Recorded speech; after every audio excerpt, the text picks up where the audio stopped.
Mari kita berdoa.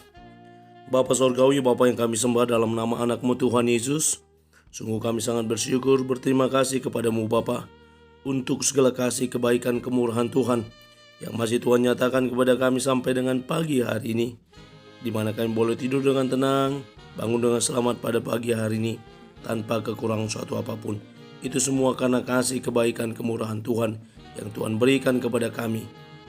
Dan sebelum kami mulai aktivitas kami, izinkan kami untuk bersekutu dengan Tuhan, berdoa, memuji muliakan nama Tuhan, dan mendengarkan kebenaran firman Tuhan melalui channel YouTube ini. Berbicara bagi kami Tuhan, nyatakan kuasa-Mu, nyatakan isi hati-Mu, karena kami siap untuk mendengar firman Tuhan. Dalam nama Yesus kami berdoa, amin. Shalom Ibu Bapak Saudara terkasih dalam nama Tuhan kita Yesus. Semangat pagi, bertemu kembali di channel Rionando Putar-Putar dalam khotbah 5 menit aja atau kolima untuk renungan harian. Renungan pada hari ini saya ambil dari kitab Markus pasal yang ketiga ayat yang ke-35. Demikian kesaksian firman Tuhan. Barang siapa melakukan kehendak Allah, dialah saudaraku laki-laki, dialah saudaraku perempuan, dialah ibuku. Melakukan kehendak Allah. Ibu bapak saudara terkasih dalam nama Tuhan kita Yesus, dalam kehidupan kita sehari-hari, ketika kita berdoa dalam doa Bapa kami, jadilah kehendak-Mu di bumi seperti di sorga. Bagaimana kita meminta kehendak Allah terjadi di bumi dan di sorga.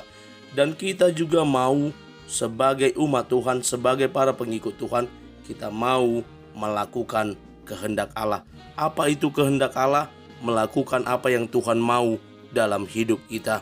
Ketika kita berkata kita mengasihi Tuhan, maka kasih kita terhadap Tuhan itu akan memampukan kita untuk melakukan kehendak Bapa. Khalil Gibran berkata, seorang pujangga, cinta turun ke dalam roh kita melalui kehendak Tuhan dan bukan melalui kemauan manusia sendiri. Bagaimana ketika kita mengasihi Tuhan, maka kita akan mampu untuk melakukan kehendak Tuhan.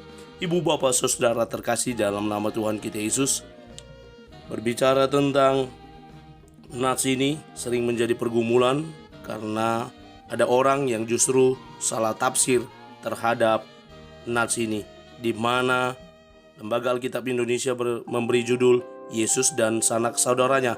Bagaimana ibu dan saudara-saudara Yesus datang dan berdiri di luar ketika Tuhan Yesus sedang melayani, ketika Tuhan Yesus sedang mengajar.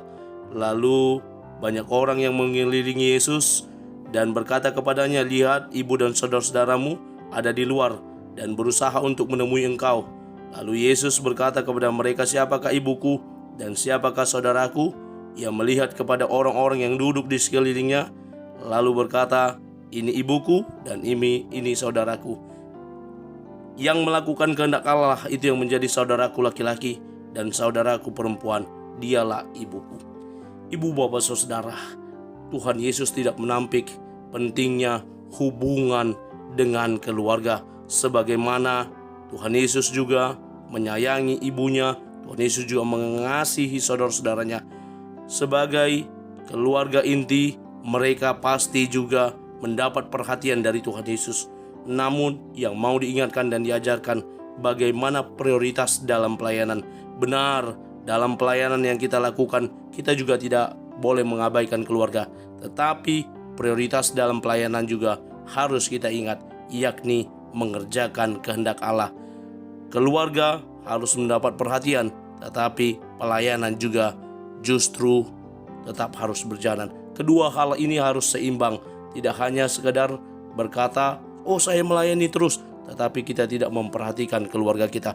Ini yang perlu diingatkan oleh nats ini, sehingga sebagai umat Tuhan, sebagai para pengikut Tuhan, kita boleh tahu menempatkan diri kita dalam mengerjakan tugas pelayanan kita. Thomas Aquinas, seorang teolog, berkata, hati manusia itu benar dan bahagia ketika ia mau melakukan kehendak Allah. Melakukan kehendak Allah tidak hanya berupa pelayanan, tetapi juga menyenangkan hati keluarga, memenuhi kebutuhan hidup keluarga. Ada kesaksian beberapa orang ketika dia setia melayani, keluarganya justru terabaikan. Dia tidak lagi bekerja sebagaimana untuk memenuhi kebutuhan hidup keluarganya, tetapi hanya sibuk melayani dari satu tempat ke tempat yang lain tanpa memperhatikan anak-anaknya yang harus memerlukan kebutuhan untuk makan dan minum dan juga untuk bersekolah. Istrinya kemudian pontang-panting untuk bekerja memenuhi kebutuhan hidup keluarganya, sementara dia menikmati pelayanannya, menikmati apa yang dilakukan orang lain terabaikan. Tuhan Yesus tidak mengajarkan yang seperti ini. Ada keseimbangan antara pelayanan melakukan kehendak Allah dengan keluarga.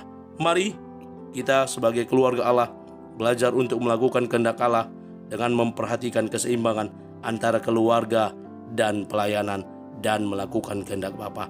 Amin. Kita bersatu dalam doa. Terima kasih Bapa untuk firman-Mu yang telah kami lakukan dan kami dengarkan pada hari ini, yang boleh mengingatkan kami sebagai umat Tuhan, sebagai anak-anak Tuhan, untuk belajar untuk melakukan kehendak Tuhan. Kami boleh melakukan kehendak-Mu Tuhan, melayani Engkau, tetapi kami juga boleh memperhatikan keluarga kami. Ada keseimbangan antara pelayanan dan keluarga kami. Kami akan mulai hari ini dengan mengandalkan Tuhan. Di dalam dan demi nama anak-Mu Tuhan Yesus kami berdoa.